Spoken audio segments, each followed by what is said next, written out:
El día de hoy estaremos presentando qué es y cómo se lleva a cabo la prueba de lisa indirecta. Para comenzar, tenemos que saber qué es una lisa. La lisa es un ensayo inmunoabsorbente ligado a enzimas que usa las propiedades catalíticas de estas.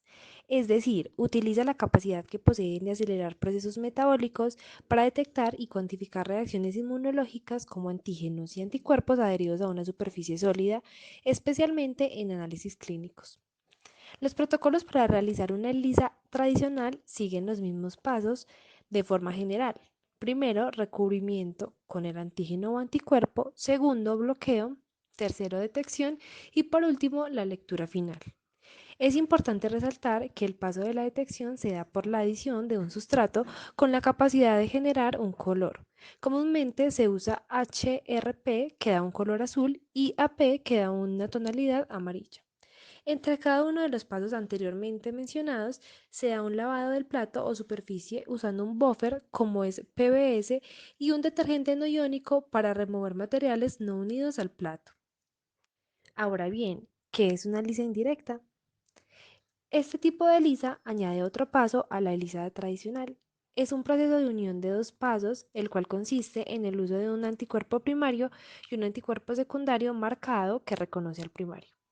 Los materiales que utilizamos en este tipo de pruebas son el antígeno, el anticuerpo primario, el anticuerpo secundario conjugado con HRP, un buffer de recubrimiento con concentración de 0.05 molar y a un pH de 9.6, la solución de lavado, la solución bloqueadora, el sustrato enzimático que puede ser TMB, la solución de parada, la muestra conjugada diluida y por último y no menos importante, la placa de poliéster de alta unión a proteínas.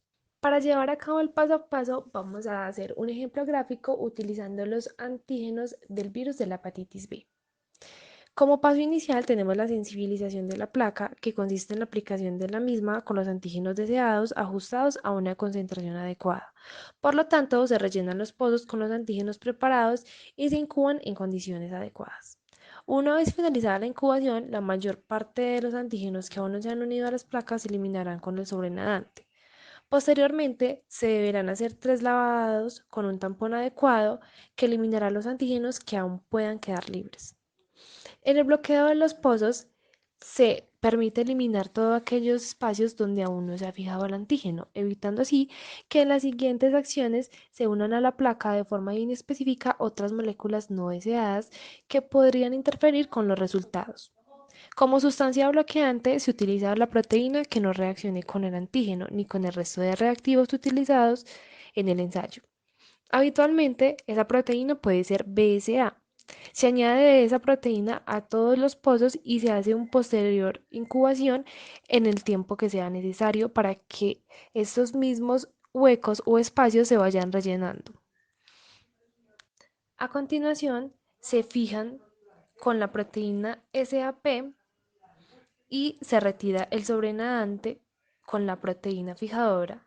Nuevamente se lava una vez más la placa con el tampón adecuado en ese momento y ya la placa quedará lista para realizar la ELISA.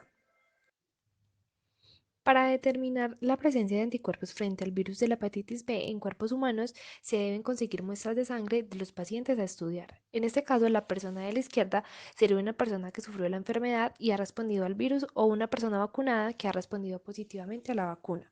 Por lo tanto, en el lado de la derecha sale una persona que no ha padecido el virus y tampoco ha sido vacunada contra este, por lo que en su sangre no hay anticuerpos contra el virus. Cada suero se añade a un pozo en un tiempo de incubación necesario. Si los anticuerpos buscados están en la muestra, se unirán específicamente a los antígenos fijados previamente. Una vez terminada esta incubación, se deben retirar los sobrenadantes y siguiente a este paso se deben realizar 3 lavados más, eliminando todo aquello que aún no se ha unido a los antígenos fijados en la placa. A continuación, se añade el conjugado, que es un anticuerpo unido covalentemente a una enzima y debe ser específico de algún tipo de EP presente en la inmunoglobulina. Lo que se busca en el suero es fundamental, por lo tanto se debe tener en cuenta el tipo de ser vivo que se está utilizando y el tipo de anticuerpo que nos interesa, ya que tendrán características antigénicas propias en cada caso. Al añadir el conjugado y esperar el tiempo necesario, este se unirá a los inmunocomplejos formados en el paso anterior. Nuevamente se debe retirar el sobrenadante de los pozos y se debe realizar una vez más 3 lavados, quedando entonces los inmunocomplejos anteriormente formados. Si en la muestra no estaban los anticuerpos buscados, únicamente quedará el antígeno unido inicialmente al fondo. A continuación, se deben verificar cuáles son las muestras positivas y negativas. Para esto, se debe llevar a cabo la incubación con el sustrato y el cromógeno. Durante la incubación, el sustrato se rompe haciendo que se oxide el OPD y cambie de color. Para detener la reacción, se añade ácido a los pozos, desnaturalizando la enzima y estabilizando el color. La reacción positiva se observa cuando el pozo pasa a un color marrón o amarillo.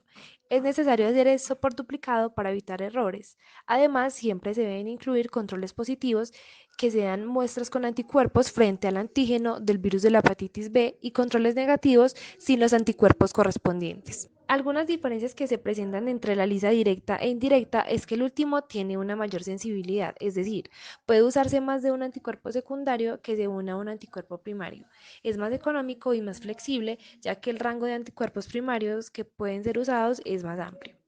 Pero este proceso también presenta algunas desventajas, como son la posibilidad de presentarse ruido por medio de las reacciones cruzadas en los anticuerpos secundarios, además de ser un proceso más largo que la lisa directa, debido a los pasos extra de incubación y lavado por la presencia de los anticuerpos secundarios. Finalmente, la técnica de ELISA indirecta se usa comúnmente para diagnosticar infecciones por bacterias, virus o parásitos, pero es mejor para determinar la concentración total de anticuerpos que se encuentran en una muestra.